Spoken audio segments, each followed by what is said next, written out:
Hello everyone, I'm Chris Thomas. You're watching ABC 10 Plus this week. We're learning more about the victims in that deadly Esparto explosion.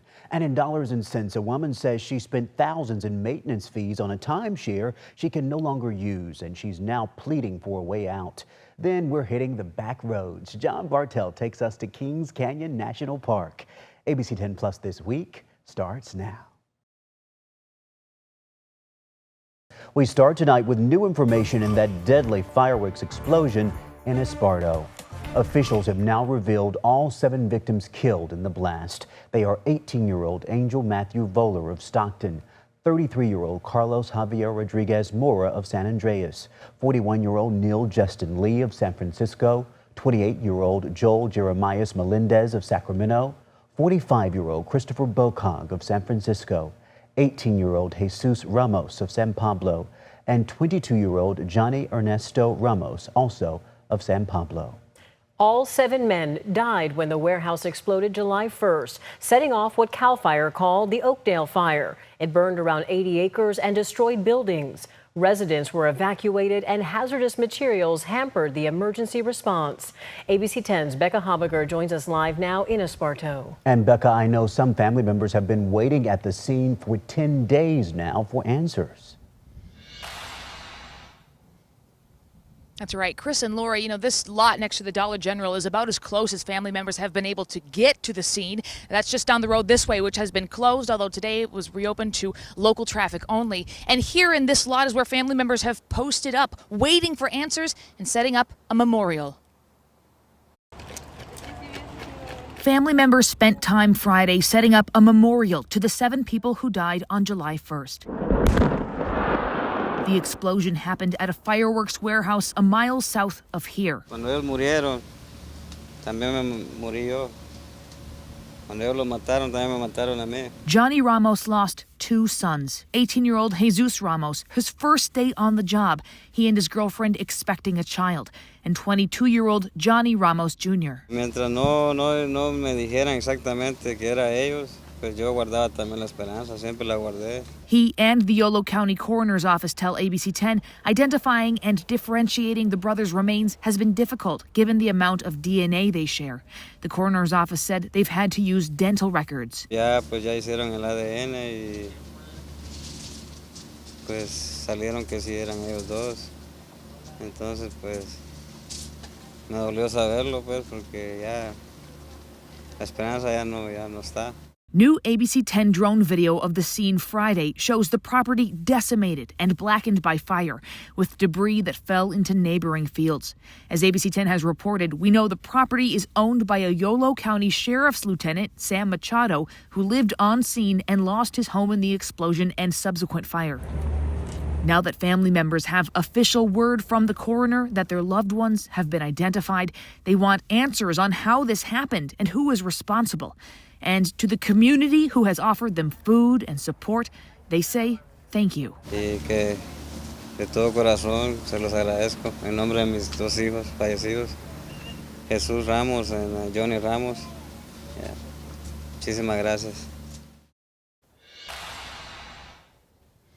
A memorial is set to happen here at 8 o'clock this evening. Now, to give you a sense of how this explosion has literally rocked the small community of Esparto, we were grabbing lunch about 1.5 miles from the blast site today, and someone working there told us that on July 1st, the explosion shook loose some of the ceiling tiles there. Again, 1.5 miles from the blast site, and people in town could hear popping of individual fireworks going on over the course of several hours that day. And the man also told us that he received calls from friends all over the country saying they heard about this explosion in Esparto on their local news. Live in Esparto, Becca Habiger, ABC 10. My goodness, Becca, it is indeed an unforgettable tragedy. Keep us posted as you learn more. Thank you. Time now for Dollars and Cents. A North Highlands woman reached out to ABC 10 about her timeshare troubles. She tells me she's struggling to keep up with ongoing fees and desperately wants to get out of her timeshare after years of happy memories. It now no longer works. I need to get out of it, and I'm very worried that my estate is going to be screwed up because of it. 78-year-old Patricia Lynn Cordero, a retired nurse, says she bought a timeshare in Montana more than 2 decades ago for about $15,000. It also had an exchange program, allowing her access to resorts across the country and Mexico. I have been on wonderful trips, 1 or 2 a year for 20 plus years. But after becoming partially disabled, travel is pretty difficult. Cordero says she and her family haven't used the timeshare in years. She's hoping to unload the timeshare and the thousands of dollars in annual fees that come with it. Cordero has done her research. She says she has tried to sell it, but to no avail. She also looked into timeshare exit companies, but she says she felt uncomfortable with their tactics. They want money up front, one big red flag. Lynn also reached out to the timeshare company itself, writing this letter, saying in part, quote, "I hereby relinquish ownership of this timeshare and return it to you. I do not expect any payment from you. I don't have access to the property. There has never been a mortgage on it. I will not pay any further maintenance fees." And they responded with this letter, saying in part, quote, "We are not accepting property back. As this is a deeded property ownership, you remain the responsible owner of your obligation until it is legally transferred through sales or otherwise to another lawful owner." Tell me more about your concerns and how you're feeling and as you're trying to navigate all of this. Well, I'm feeling very frustrated because I feel like nobody tells the truth. Cordero isn't alone. 10 million households in the U.S. own some sort of timeshare, according to the American Resort Development Association. While AARP reports about 850,000 would like to sell within 2 years. Experts say weighing your options is important. What's it going to cost me to leave versus what's it going to cost me to stay? Molly Wanless-Smith with the Better Business Bureau suggests looking into renting, subletting, or transferring your timeshare if legally possible. Molly, tell us about some of the resources that people can turn to if they want to get out of their timeshare. This is a contract that you're entering into, so you can review it with a timeshare attorney or a contract law attorney, anybody who's in that sort of consumer protection space. If you decide to work with a timeshare exit company, she suggests working with organizations accredited by the Better Business Bureau and American Resort Development Association, who have a code of ethics members must follow. So if you are to the point where you're not able to work with the company itself, you've made all of the efforts and attempts that you can to exit, you've submitted your request in writing and they're still telling you it's a no-go, then finding somebody who can assist you with that process. You want to make sure that they're on the up and up, that they are who they say they are and they do what they say they do. I reached out to Cordero's timeshare company, Meadow Lake Development Corporation, and Vacatia Incorporated, their management company. They tell me they are looking into the matter and will get back to me soon. Stay with us for updates. In the meantime, the conversation doesn't end here. Stream all of my dollars and cents stories right now on the ABC10 Plus TV streaming app and send me your questions at lpainter@abc10.com. California lawmakers introduced legislation aimed at protecting children from potentially harmful AI companion chatbots. Senate Bill 243 would require AI chatbot platforms to implement new safety guardrails. Yeah, the bill was inspired in part by the story of a 14-year-old boy who died by suicide after forming a deep attachment to an artificial intelligence platform. ABC 10's Luke Clary spoke to the boy's mother and the writers of the bill. Orlando mom Megan Garcia says she saw the signs that her 14-year-old son, Sewell Setzer, was getting in too deep with his AI companion bot. He went from being a beautiful, bright, athletic young man to being somebody who isolated himself in his bedroom and also stopped wanting to do the things that he likes to do. Garcia filed a wrongful death lawsuit against the company behind the chatbot, Character AI, because the lawsuit alleges Sewell died by suicide last year after months of sexually explicit, emotionally intense conversations with the bot. The company denies it was responsible. Now, Garcia is in Sacramento in support of Senate Bill 243. Lawmakers say it will protect children from this fast-paced emerging technology. Technological innovation is crucial, but our children cannot be used as guinea pigs to test the safety of new products in real time. Those guardrails include clear disclosures that users are interacting with an artificial intelligence and not a real person, and protocols addressing users who experience suicidal thoughts. The bill's authors say current AI chatbot technology poses significant risks to vulnerable users, particularly children. Teens experiencing anxiety, depression, or loneliness are forming attachments to AI bots that cannot truly respond to their needs. And for Megan Garcia, the bill is about more than just technology, it's about prevention. That could prevent another family from experiencing what mine went through. In Sacramento, Luke Clary, ABC 10. And just hours ago, the bill passed a key committee and now heads to the Assembly. Advocates say they're pushing for urgency as AI technology continues to outpace regulation.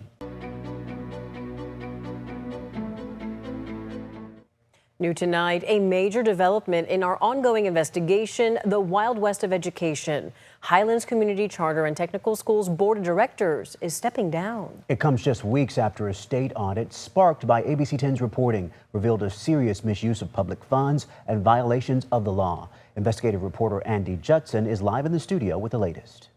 Yeah, Chris and Laura, in a stunning and swift move Monday, the entire board overseeing Highlands Community Charter and Technical Schools announced they will be resigning as board members. The board's resignations follows the June 24th release of a state audit, which found Highlands misreported attendance, used taxpayer money on luxury travel, and hired unqualified staff, including family members, for six-figure salaries. We'll move to action item 1, removal of a board member or board members. During the special board meeting, trustees first voted to remove board member Sonia Cameron, who the audit accused of voting to hire and promote her own daughter into a six-figure position, despite her daughter's lack of a college degree or required credentials. And I really, really have put my soul and heart into serving on this board. And but the board has decided not to want me anymore. It's time to right the ship. Immediately after that vote, one by one, the remaining board members, Ernie Daniels, Matt Powers, Ricky Jones, Sharon Rocco, Mike Reed, and Mary DeChance all announced they would resign. But I am resigning. To announce my decision to resign. I am too going to resign. 3 members will stay on until replacements are found to ensure the school remains legally operational. I will depart as soon as you know you have a suitable person. And with the board stepping down, newly appointed executive director Jonathan Raymond is now tasked with steering the school through the leadership crisis. Also new, the California Department of Education is requesting Highlands pay over $180 million back. That's money the audit says the school improperly received by misreporting attendance and more. Education Chair Assemblymember Mura Suchi, who requested the audit, reacted to the news. Those were taxpayer dollars that were wrongfully received by the Highlands operators, and so it's only right that they have to pay that money back. In response, Highlands said they're reviewing legal options, saying in part, "Let's be clear, any suggestion that Highlands could give back $180 million is political theater and would force the school to close." And with the board stepping down, newly appointed director Jonathan Raymond is now tasked with steering the school through this leadership crisis. In a statement, Raymond said, "This moment is about accountability at every level," adding, "I asked for these resignations because I believe Highlands' future depends on a clean break from past governance failures." Chris and Laura. Andy, thank you. And don't forget, you can watch Andy's full report on the state audit and the entire 2-year investigation, The Wild West of Education, right now. It's streaming on the ABC 10 Plus TV streaming app. Well, lawmakers and leaders in the petroleum industry are calling on Governor Gavin Newsom to stabilize the state's transportation fuel markets, warning that if the governor doesn't act soon, the costs could fall on drivers at the gas pump. This comes after the California Energy Commission sent the governor a letter with a list of recommendations as 2 refiners are set to close in the state. ABC 10's Jeannie Nguyen explains the recommendations and how the governor is also responding. It's important that the governor take action right now, this week, today. In this letter to Governor Gavin Newsom, Senator Brian Jones is asking for a solution in an effort to prevent 2 major gas refineries from closing. Jones's concern is that if they close, the impacts will be felt by California drivers when paying for gas. This week, AAA reports the average cost of gas in California is at $4.56 a gallon. It's like $2.50 a gallon in Texas and $4.50 a gallon here. Not only is it $2, it's like 50% more here Jones's letter comes after the California Energy Commission's vice chair, appointed by the governor, released this letter with the recommendations to ensure the state has adequate fuel supplies. Even though the CEC still encourages the state to invest in new clean and alternative fuels, it also says the state should work to retain in-state refineries and stabilize crude oil production. We are at a tipping point. This is a time when we are going to see and need action from the governor, from the agencies that report to him, and from the legislature to implement all the things that Commissioner Gunda outlined in this letter. During a press conference last week, Governor Newsom addressed the CEC's letter by saying he's having meetings with refiners and people in the industry. Refineries all across the globe are struggling. You've seen national reports that reinforce these global trends. We're not immune from them. There's a large refiner in Texas, extraordinarily large, that went out of business. But industry leaders say this is a California issue and the state needs to address it sooner than later. We find ourselves in this place because of various policies that have been implemented in the state that makes it very difficult for refiners or producers to continue to do business here. And we have got to turn that around, or we will see more refineries that will leave the state, not less. In Sacramento, Jeannie Nguyen, ABC10. The governor says he will be working with legislative leaders to make some considerations based off the recommendations listed in the CEC's letter. We start tonight with a traffic alert in downtown Sacramento. Yeah, I just avoid it altogether, yeah. That's what a lot of drivers have been saying. And now another round of emergency lane closures is coming to this stretch of Highway 50. Keep in mind, this is a section that Caltrans thought a contractor had already finished. It's westbound Highway 50 in Sacramento between 13th and 15th Street. But as ABC10's Garj Palsanga explains, starting tomorrow night through Sunday, drivers will have to deal with delays again. What is new eventually becomes old. But no one expected that would happen in just 2 years for a major stretch of Highway 50. Starting Friday night at 9 p.m., Caltrans is shutting down 3 westbound lanes in Sacramento between 26th and 10th Street. Our crews detected that an area was showing some signs of deterioration. Lanes 1 and 2, the closest to the median, will be ripped out and replaced. Lane 3 will stay closed as a safety buffer. These photos show the concrete has begun cracking far too soon. After some tests that were made, they decided that the best way to move forward was to remove the whole concrete there and replace it with new concrete. Caltrans says the contractor told them the issue stemmed from the quality of the concrete and problems during construction. There were some mechanical issues during that process. Some drivers we spoke with are frustrated, not because of the closure, but because the Fix 50 project should have been wrapping up by now. And I commuted on 50 and maybe for just a couple weeks and I stopped because it was so bad, and so I just started avoiding it. Others are a little bit more forgiving. This shouldn't be happening at all because they should have already fixed it, but given that it's happening, I think it's nice that they're doing it on a weekend. Last month, Caltrans pushed the completion date for the Fix 50 project to next July. With this development, Caltrans says, this is not going to affect the schedule for the completion of the project. And the outside lanes, lanes 4 and 5, will remain open. Drivers should avoid the area or face backup. Now, the speed limit in the area is going to be decreased to 55 miles per hour, and CHP will be watching. Reporting in Sacramento, Garj Palsanga, ABC 10.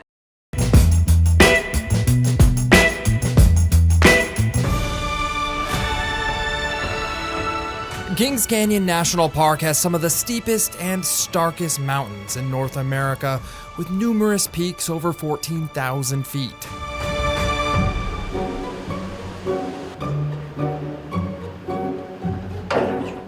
But tucked away in the steep marble walls of the canyons is a hole in the mountain called Bdon Cavern. So who discovered this cave? His name was Putnam Bdon. Is definitely not the first one to discover it, but the first one credited with it. Took out a mining claim in 1907. Mariah Zuniga is a cave naturalist and tour guide and says though Bdon Cavern is covered in sparkling minerals, Putnam Bdon wasn't actually looking to mine them. But I see all these crystals around here, sparkly things. Aren't those like diamonds or something? Those are calcite, and they're not, I guess they are technically mineable, but he more so was looking to preserve the cave. Not only did Putnam protect the cave, he turned it into his home. And to make a little money on the side, Putnam would give candlelight tours of the place to curious travelers. For 10 years, from 1907 to 1917. 10 years? 10 years. Even through the winter? Yeah, so that's the thing, is like the cave is a constant 55, so in the winter it would have been a place to stay alive. Today, modern lighting helps tourists navigate through the 750-foot-long cave, which winds through marble halls, narrow chambers, and even a small underground stream. Rain hits the top of the cave, essentially wakes its way through, picking up carbon dioxide from plants and animal, creating an acid, and then once it opens to the oxygen of the cave, it creates calcite, which is the mineral all the formations are made of. Mineral formations can be found all over the cave, many of which have been given some pretty odd names. Take, for example, Mother Nature's wedding cake, a multi-tiered flowstone formation, and the Upside Down City, a ceiling filled with small stalactites. However, my favorite formation is cave bacon. So that red spot, that's like the darker meat of the bacon, is iron, and then the lighter part is calcite, that calcite deposit that we're looking at. What does the bacon taste like? Is it any good? I have not tasted it. Water helped form the cave, and water is a big part of the tour. It's a good thing we wore sandals, otherwise you'd have wet socks the whole way home. Visitors have the choice of two different cave trails, either the much drier paved trail or the soggy wild cave trail. You really gotta duck and dodge down here. And along with wet shoes, you may even encounter some cave wildlife. That is a big spider. Beyond its geological significance, Bdon Cavern serves as a reminder to the delicate balance between natural preservation and public access. Thanks to Putnam Bdon, ongoing conservation efforts ensure that tours are conducted responsibly to minimize human impact. From Bdon Cavern, I'm John Bartel. Hope to see you on the back roads.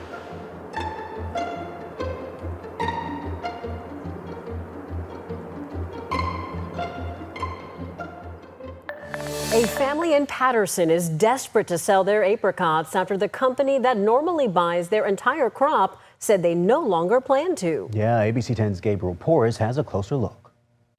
Under a scorching sun in Stanislaus County, apricots are ripening. And Denise Fantazi's family It has been extra busy, yes. is hard at work. My husband actually bought this farm from his grandmother way back in 1980. And so we've been growing apricots for years. But few of those years compare to this one. This year we have a really bumper crop, a very large crop. We had about 500 tons. We'd been selling the fruit to the same company for several years and never had an issue. Until now. Everything was moving along as normal.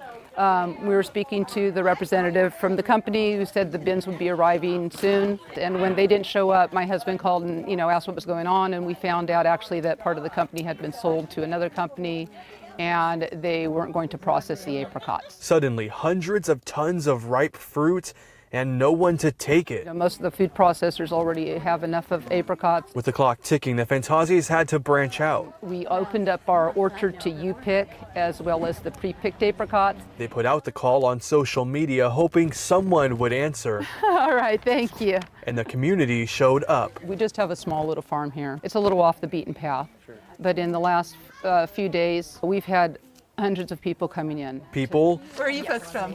Morgan Hill. like Alice O'Neill and her friends. It's just heartbreaking that somebody would do that, to the family. So we said, let's go out and at least do our part. We hope not the entire crop, of course, will be harvested, but a lot of it will be going to good use. Beneath a baking sun, every box picked, now a chance to save the season. A lot of the fruit is ripening quickly now with this heat, so we want to be able to move as much of this fruit as we can. Time is of the essence for us. In Patterson, Gabriel Porras, ABC10. So awesome to see the community response. The farm also reached out to local food banks to provide some extra food. Tonight in our Champions of Hope, he's known for making big plays in the NFL, but it's what he's doing off the field that's making just as big of an impact. Sacramento native Eric Armstead is using his platform to give back by launching a nonprofit that's investing in the next generation. Here's a look at how he's turning his success into impact. Ready? Go. I'm from Sacramento, California. Good job. What grade are you in? 6, you right here. It's important for me to give back to the 916. Hey. The area that raised me, it's made me the man that I am today. NFL star Eric Armstead isn't just making plays on the field, he's making a difference off of it. The Jacksonville Jaguars defensive end was honored with the Walter Payton NFL Man of the Year award for his impact in the community. Thank you for your commitment to our communities nationwide. The award recognizes players who lead with purpose and have a deep commitment to community service. You know, just being a product of Sacramento, and I know a lot of people take a lot of pride in my career and the things that I'm doing both on and off the field, and just being a representative of, you know, where I'm from. And so it's definitely a huge honor, and I don't take it lightly, and I realize the significance of it. Armstead started a football camp in 2015, which has grown into something much bigger. I didn't feel that it was fair that certain young people's opportunities were being determined by where they lived. And so I wanted to help the most disadvantaged students, you know, realize their potential and become successful. Good catch. In 2019, Armstead turned his passion for giving back into the Armstead Academic Project, committing $2 million to help kids in Sacramento and the Bay Area thrive. From after-school support to college and career exposure, the goal is simple: give students the tools they need to succeed, both in and out of the classroom. That's good. They was running 6'4". This week, Armstead is heading back to Sacramento again, hosting his free football camp where hundreds of kids come together for football fundamentals and educational workshops. But Armstead says it's not just a football camp. I use football as a lure to get people there, but really partnering with Sacramento State and having a college tour, having financial literacy workshop and a wellness workshop. If there's one message he wants young people to hear, it's this. Be inspired to whatever goal or dream they have, to go out there and achieve it. Work hard and be willing to make sacrifices to achieve their goals in life. Say hungry on 3, 1, 2, 3. Say hungry! Woo! And this year's free camp is Saturday at Sacramento State. Thanks for watching ABC 10 Plus this week. We are here 24/7 on the free ABC 10 Plus TV streaming app. You can get your local news and weather anytime, anywhere. I'm Chris Thomas. We'll see you next time. We're in day 1 of a weather impact alert. Tracking a couple big weather impacts, including a red flag warning and big heat developing. Heavy rain continues. I hear it on the roof right now. We're already seeing the impact of the storm. We're planning for those changes. Triple-digit heat leading to cancellations and concerns. Stay fire ready. On Weather Impact Alert Days, stream extended coverage on ABC 10 Plus.